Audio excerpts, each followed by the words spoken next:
നമസ്കാരം. സംസ്ഥാനം കുറുവാപ്പേടിയിലാണ്. ആലപ്പുഴ മണ്ണഞ്ചേരിയിൽ മോഷണം നടത്തിയത് കുറുവ സംഘം തന്നെയാണെന്ന് പോലീസ് സ്ഥിരീകരിക്കുകയും ചെയ്തു. ഈ സംഘത്തിലെ മറ്റുള്ളവർക്കായി അന്വേഷണം ഊർജിതമാക്കിയിരിക്കുകയാണ് സംസ്ഥാന പോലീസ്. അപ്പോഴും രാത്രിയിൽ ഇനിയും ഇത്തരം സംഘങ്ങൾ മോഷണത്തിനെത്തുമോ എന്ന ഭീതിയിലാണ് നാട്ടുകാർ. കുറുവ സംഘങ്ങളെ കരുതിയിരിക്കണമെന്നും അവർ അപകടകാരികളാണ് എന്നും പോലീസ് മുന്നറിയിപ്പ് നൽകുകയും ചെയ്തു. അപ്പോഴും ചോദ്യം ബാക്കി, ആരാണ് ഈ കുറുവ സംഘം? തമിഴ്നാട്ടിൽ മോഷണം കുലത്തൊഴിലായി കാണുന്ന ചില ഗ്രാമങ്ങളുണ്ട്, തിരുട്ട് ഗ്രാമങ്ങൾ. തിരുച്ചിറപ്പള്ളിക്ക് സമീപമുള്ള രാംജി നഗർ എന്ന തിരുട്ട് ഗ്രാമമാണ് അതിലേറ്റവും കുപ്രസിദ്ധം. ഇവിടെ നിന്നും മറ്റ് തിരുട്ട് ഗ്രാമങ്ങളിൽ നിന്നുമുള്ള മോഷ്ടാക്കൾ സംഘമായി അയൽ സംസ്ഥാനങ്ങളിൽ മോഷണത്തിനിറങ്ങാറുണ്ട്. ഇവരാണ് പിന്നീട് കുറുവ സംഘങ്ങൾ എന്ന് അറിയപ്പെട്ടു തുടങ്ങിയത്. തമിഴ്നാട് പോലീസിൻ്റെ രഹസ്യാന്വേഷണ വിഭാഗമായ ക്യൂ ബ്രാഞ്ചാണ് ഈ സംഘത്തെ ആദ്യമായി കുറുവ സംഘം എന്ന് വിളിക്കുന്നത്. ആയുധധാരികളായ മോഷ്ടാക്കൾ എന്ന അർത്ഥത്തിലായിരുന്നു ആ പ്രയോഗം.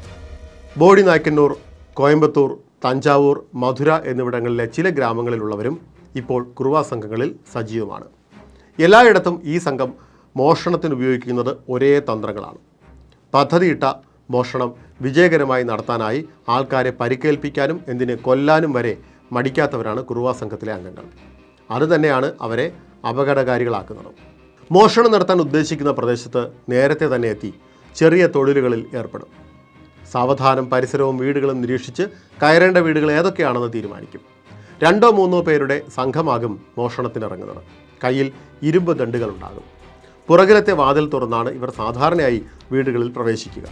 അടിവസ്ത്രം മാത്രം ധരിച്ച് ദേഹം മുഴുവൻ കരിയും എണ്ണയും പുരട്ടിയാണ് ഇവർ അകത്ത് കിടക്കുക.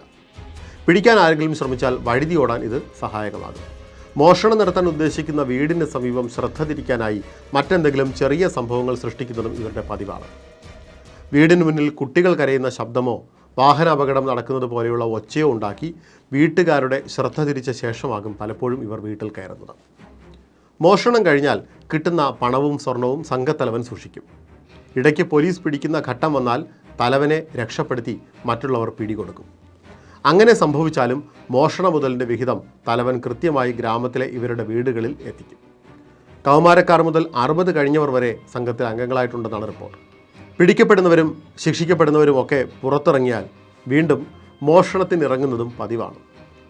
മോഷണം കുലത്തൊഴിലായി കാണുന്നതിനാൽ തന്നെ ഇവർക്ക് കുറ്റബോധം തോന്നാറേയില്ല.